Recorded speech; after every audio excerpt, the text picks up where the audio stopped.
sini kami akan melakukan tugas wawancara yang dimana tugas ini untuk memenuhi mata kuliah evolusi, yang dimana pada hari ini kami akan mewawancarai salah satu guru yang ada di sekolah, yang dimana kita memilihnya itu sekolah SMK Tambun Islamic School. Untuk keseruannya saksikan saja selanjutnya.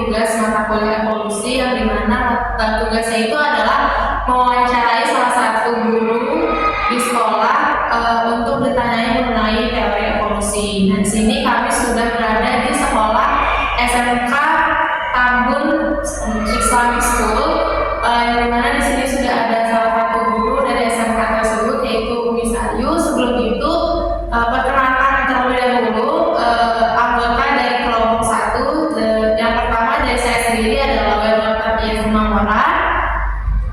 Saya Rina Rianti. Saya Rizka Biastuti. Saya Nadia Sanjurisa. Saya Siti Mariam.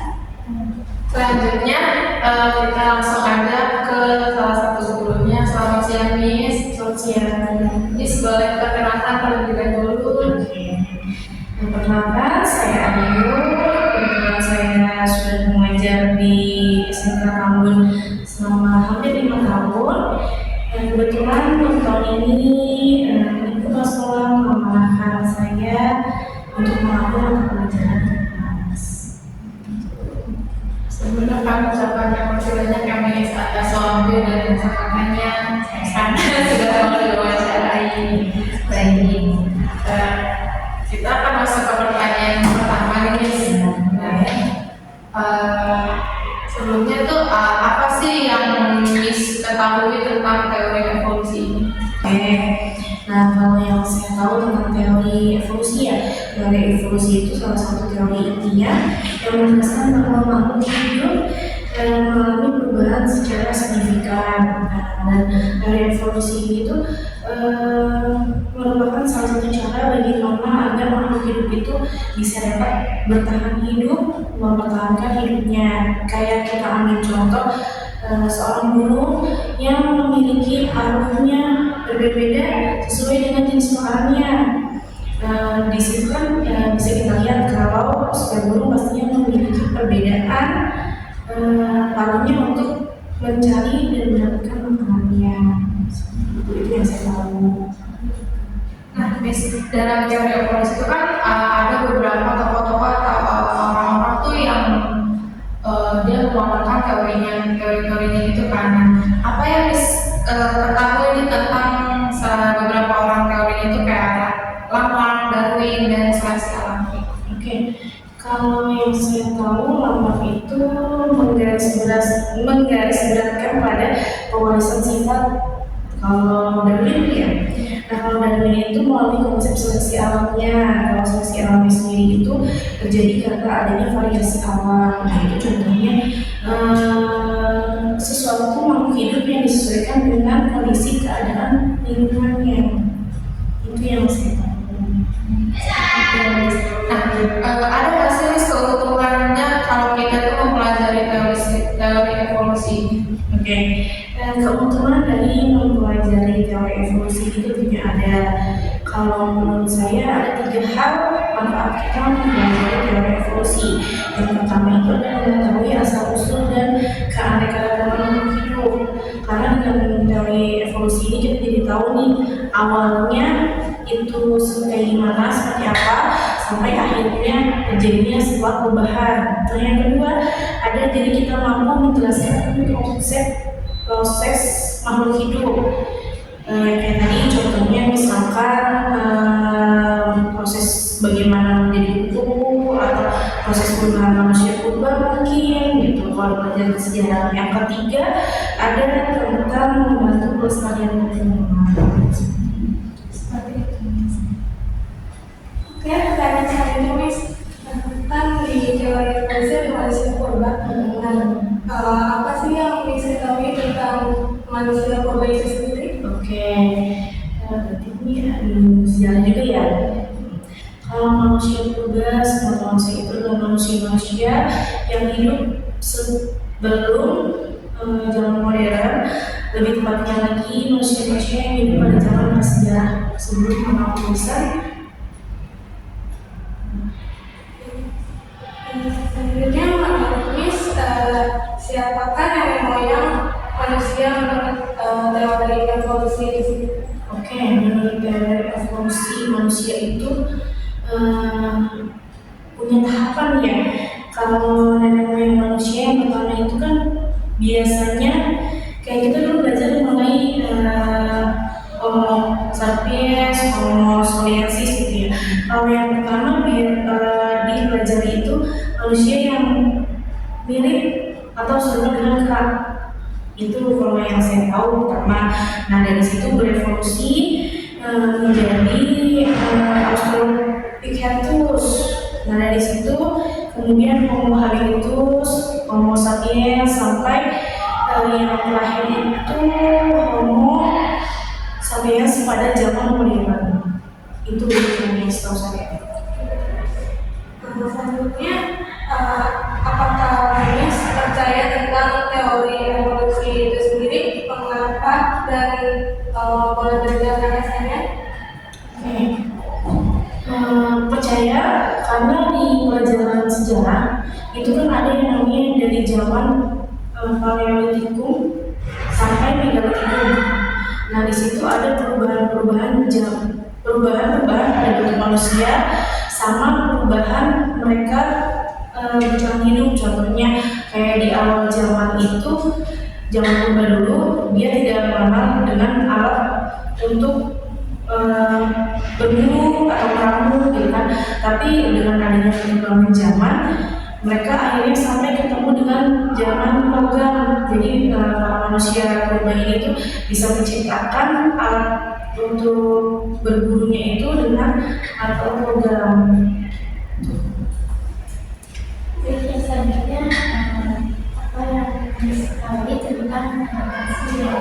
Oke, adaptasi berarti ini biologi ya. Kalau sebelumnya kan adaptasi yang kita kenal itu perpindahan ya.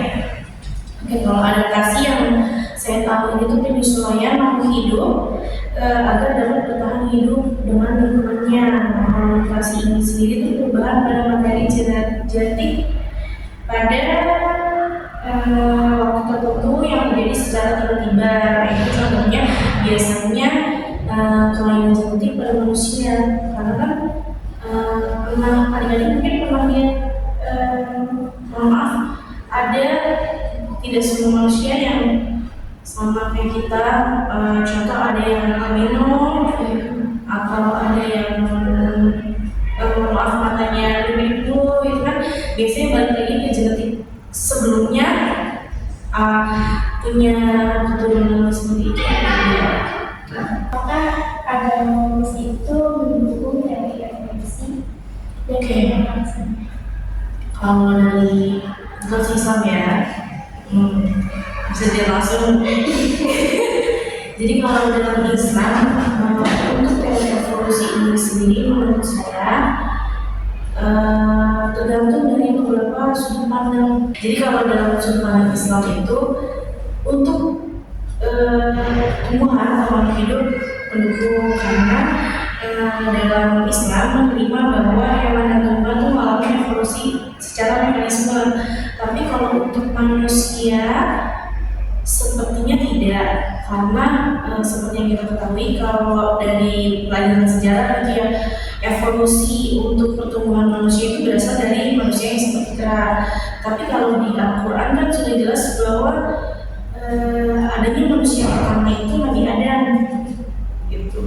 Jadinya balik lagi tergantung kita menyikapi dari sudut pandang mana kita melihat. Pertanyaan selanjutnya, menurut Miss Ayu, siapakah manusia pertama menurut agama Islam? Oke, menurut agama saya, menurut agama saya jelas banget ada di 3 surat. Yang pertama itu ada di surat Al-Hijr ayat 28-29. Itu Adam diciptakan dari tanah dan ditiupkan rohnya. Balik lagi ke tadi yang pertama bahwa kalau dalam Islam itu Nabi Adam adalah manusia yang diciptakan pertama oleh Allah SWT. Nah disitu juga tertera di Al-Baqarah ayat 30, disitu menceritakan Allah menjadikan Adam itu sebagai khalifah di bumi pertama. Terus kalau menurut Miss Ayu nih, apakah teori evolusi ini masih layak diajarkan di sekolah? Terus kenapa? Oke, menurut saya teori evolusi ini itu layak untuk dipelajari di sekolah agar para peserta didik itu mampu berpikir secara kritis dalam ilmunya. Karena kan dari adanya anak mampu berpikir secara kritis dalam proses ilmiah ini adalah tidak hanya tahu materinya aja, tetapi mereka juga bisa membandingkan dengan kehidupan nyata, sama mereka ini juga bisa menghargai secara pendapat yang ada. Karena yang kayak kita aja nih belajar pasti ada beberapa pakar yang menjelaskan teori bla bla bla, dan kita harus menerima apa menghakimi mungkin ya. Itu pendapat saya. Terus apakah teori evolusi itu bertentangan dengan agama Miss Ayu? Terus kira-kira alasannya apa? Oke, bertentangan atau tidak? Kalau menurut pendapat saya, teori evolusi ini itu tidak sepenuhnya bertentangan dengan ajaran agama Islam, karena teori evolusi kan menjelaskan proses ilmiah tentang bagaimana makhluk hidup berubah dan beradaptasi dari waktu ke waktu, terutama asal usulnya.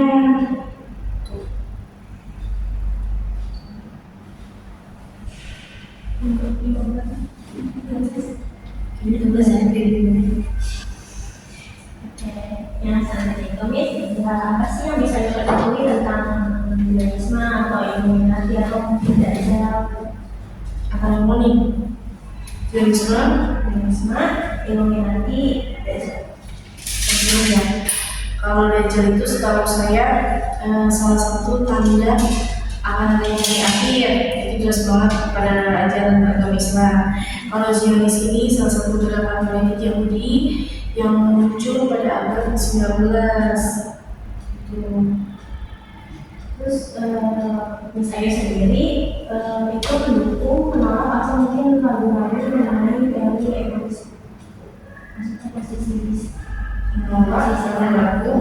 Kalau saya sendiri jujur ragu-ragu, karena kayak gini deh, kayak kita mau percaya tentang teori evolusi tadi tentang manusia ya.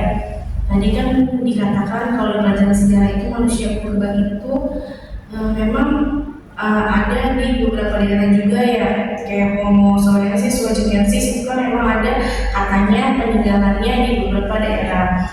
Tapi jika dilihat dari Al-Quran, memang kita juga tidak boleh sepenuhnya percaya dengan materi yang kita dapat di pelajaran sejarah juga kan, karena kita tidak tahu dan tidak lihat juga gitu benar-benar peninggalan itu ada. Jadi percaya sih.